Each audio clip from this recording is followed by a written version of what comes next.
Hello बच्चों, आज आप ही अपना एक अलग टॉपिक शुरू करा है, वेक्टर। जो फिजिकल क्वांटिटी हमने पढ़ी, फिजिकल क्वांटिटी का मतलब है ऐसी क्वांटिटी जिनको हम मेजर कर सकें। फिजिकल क्वांटिटी जो चीज़ मापी जा सके वाकई किस में होगी, फिजिकल क्वांटिटीज में होगी। और ये जो फिजिकल क्वांटिटी है ये दो टाइप की हुआ कर, स्केलर, वेक्टर। 9th क्लास में पढ़ के भी आए होगे तामी कि स्केलर के वो है, वेक्टर के वो है। स्केलर एक ऐसी क्वांटिटी जिसके पास केवल और केवल क्या हो, मैग्नीट्यूड हो। भाई मैग्नीट्यूड का मतलब वैल्यू, जिस तरह मास है 5 किलो मास, तो वो जो 5 है वो क्या हो गया, अपनी मैग्नीट्यूड हो गया। भाई वेक्टर एक ऐसी क्वांटिटी जिसके पास मैग्नीट्यूड के साथ साथ डायरेक्शन भी हो। जैसे फोर्स 5 न्यूटन, पुश और पुल, या तो हम धकावांगे उस चीज़ ने या हम उस चीज़ ने खींचांगे। तो धकाना और खींचना किस में आगे, डायरेक्शन में आगे, इसलिए उसको किस में हमने गिनत काउंट कराया, भाई वेक्टर। ठीक है, तो ये क्या होगी, अपनी एक वेक्टर क्वांटिटी होगी। और वेक्टर को रिप्रेजेंट कैसे किया जाता है भाई, देखो अब आप जिक्र पढ़ाएंगे सिर्फ वेक्टर का। रिप्रेजेंट, वेक्टर को रिप्रेजेंट किया जाता है जैसे कि कोई ए बी है, ये वेक्टर है तो इसके ऊपर एरो का साइन होगा। भाई एरो ओवर हेड, इसको बोला जाता है भाई represented by arrow over head. Sir के ऊपर तीर का निशान। इस तीर में दो चीज हैं, इस तीर का है हेड और इस तीर की है टेल। जो ऐड होगा वो रिप्रेजेंट करेगा एंडिंग पॉइंट को, एंडिंग पॉइंट। टेल होगा ये रिप्रेजेंट करता है स्टार्टिंग पॉइंट को। वही दो की हम वेक्टर को रिप्रेजेंट कर लेंगे। और जब भी वेक्टर को ऊपर एरो का साइन लगाओगे तो वो लेफ्ट टू राइट होना चाहिए, राइट टू लेफ्ट एरो का सिंबल नहीं होगा। भाई जैसे कि इसको हम इस तरह से नहीं लिख सकते, गलत है ये। ठीक है, हमेशा क्या होगा, लेफ्ट टू राइट होगा। अब हम कुछ एक डेफिनेशन पढ़ाएंगे वेक्टर्स की, some types of vectors. Some types of vectors, कुछ वेक्टर के टाइप। शुरुआत करा है भैया अपनी यूनिट वेक्टर से।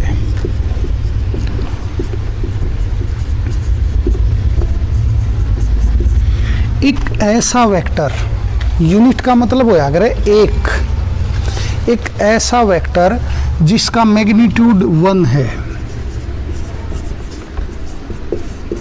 मैग्नीट्यूड क्या है भाई, 1। उस वेक्टर को हम नाम देते हैं भाई यूनिट वेक्टर। ये वेक्टर रिप्रेजेंट किया जाता है कैप से।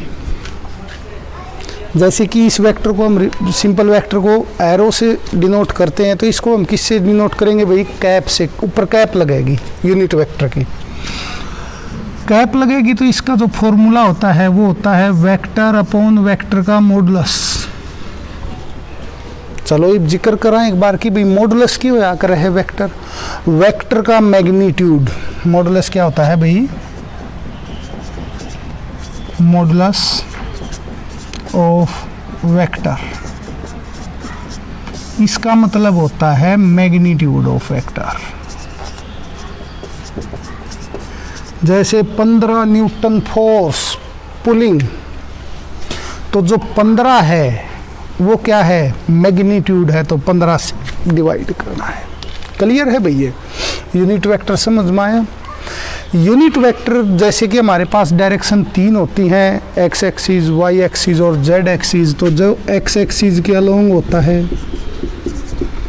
उसको हम आई कैप लिखते हैं, वाई एक्सिस के जो अलोंग होगा उसको जे कैप लिखा जाएगा, और जो जेड एक्सिस के अलोंग होगा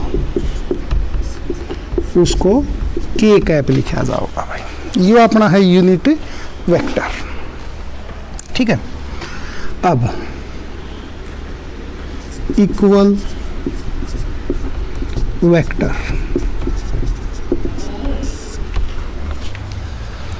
दो वेक्टर, दो या दो से ज़्यादा वेक्टर जिनकी डायरेक्शन और मैग्नीट्यूड सेम हो, डायरेक्शन प्लस मैग्नीट्यूड सेम हो, उन वेक्टर्स को हम नाम देते हैं इक्वल वेक्टर्स। एक इक्वल वेक्टर के साथ आता है कई बार नेगेटिव वेक्टर, नेगेटिव वेक्टर बहुत यूज है नेगेटिव वेक्टर का, आगे पढ़ भी लियो। मैग्नीट्यूड सेम, मैग्नीट्यूड सेम लेकिन डायरेक्शन अपोजिट, डायरेक्शन अपोजिट, ऐसे वेक्टर्स को हम नाम देते हैं नेगेटिव वेक्टर्स। मतलब एक फोर्स 5 न्यूटन उस तरफ है, दूसरा 3 न्यूटन इस तरफ है, तो जो अपोजिट डायरेक्शन है उसकी वजह से उनके ऊपर क्या लगेगा, माइनस। और नेगेटिव है, मैग्नीट्यूड सेम है, तो 5 उस तरफ 5 इस तरफ।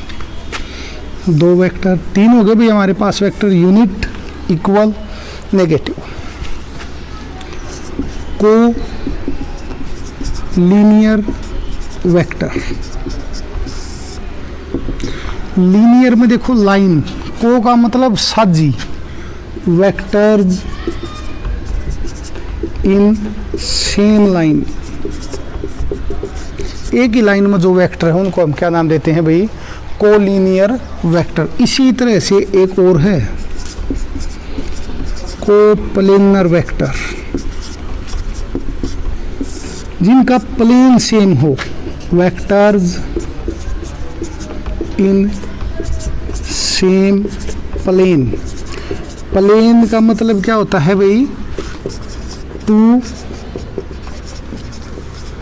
Dimensional surface. जैसे कि ये बोर्ड है, ये बोर्ड क्या है भाई, 2 डायमेंशनल सरफेस है, तो इसके ऊपर जो वेक्टर है, एक यो वेक्टर है, एक यो वेक्टर है, इस तरह से है, इस तरह से है, जहाँ भी है लेकिन रहोगा इस बोर्ड के ऊपर, उन सभी वेक्टर को हम नाम देते हैं कोप्लेनर वेक्टर। को से एक वेक्टर और है coinitial vector. Vectors having same starting point, ऐसे वेक्टर जिनका स्टार्टिंग पॉइंट क्या हो, सेम हो। जैसे कि यहाँ से निकला, यहीं से ये निकला, इस तरह से जितने वेक्टर होंगे सारे क्या होंगे, को इनिशियल वेक्टर्स। इसके बाद को के सारे खत्म हो गए भाई अपने, कोप्लेनर, कोलिनियर और को इनिशियल। अब जो जिक्र हुआ है वो 2 तरह के वेक्टर हैं भाई, लोकलाइज्ड वेक्टर। लोकलाइज्ड में देखो लोकेशन, एक ऐसा वेक्टर जिसके पास क्या हो, लोकेशन हो, फिक्स्ड लोकेशन हो, यानी कि स्टार्टिंग पॉइंट क्या हो, सेम हो। स्टार्टिंग पॉइंट क्या हो, सेम हो, उसको हम क्या नाम देते हैं भाई, सॉरी, स्टार्टिंग पॉइंट क्या हो, फिक्स। स्टार्टिंग पॉइंट क्या हो, फिक्स हो, उसको हम नाम देते हैं लोकलाइज्ड वेक्टर। जैसे शुरू यहाँ से होगा लेकिन इसके बाद कहाँ जाओगा कोई मतलब नहीं आप में, ठीक है। एक होता है नॉन लोकलाइज्ड वेक्टर, जिसका स्टार्टिंग पॉइंट क्या हो, नॉट फिक्स्ड। जैसे कि कोई चीज घूम रही है तो इसका के बेरा कितना घूमना शुरू हुई थी, यहाँ से भी हो सकती है शुरू, यहाँ से भी चलेगी किस में, गोल गोल सर्कुलर। उस तरह के वेक्टर को हम नाम देते हैं नॉन लोकलाइज्ड वेक्टर। और इस तरह से घूमने वाले वेक्टर को, जो वेक्टर घूम रहा हो भाई, उस वेक्टर को हम नाम देते हैं एक्सियल वेक्टर। ठीक है, दो तरह के वेक्टर और होते हैं भाई हमारे, इन्हीं से शुरू होते हैं। जैसे कि इस तरह के वेक्टर हैं पोलर, जिसका स्टार्टिंग और एंडिंग पॉइंट क्या है, फिक्स, जिसके पास पोल है। नॉन लोकलाइज्ड एक्सियल, जो वेक्टर कौन सा इफेक्ट दें हमें, रोटेटिंग इफेक्ट, रोटेटिंग इफेक्ट। और ऐसे वेक्टर की डायरेक्शन निकालने के लिए हम यूज करते हैं right hand screw rule. Clear. अब नॉन लोकलाइज के बाद आया पोजीशन वेक्टर। एक ऐसा वेक्टर जो किसी पार्टिकल की पोजीशन को कंप्लीटली डिस्क्राइब करके बता दे भाई, उस वेक्टर को हम नाम देते हैं पोजीशन वेक्टर। जो हमें बताए position vector in which direction,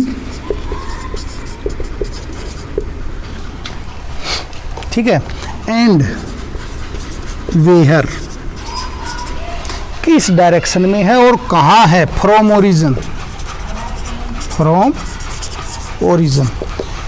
जो ये बता देगा उस वेक्टर को हम नाम देंगे भाई पोजीशन वेक्टर। एक वेक्टर होता है डिस्प्लेसमेंट वेक्टर, डिस्प्लेसमेंट वेक्टर। एक वेक्टर जो बताए how much and in which direction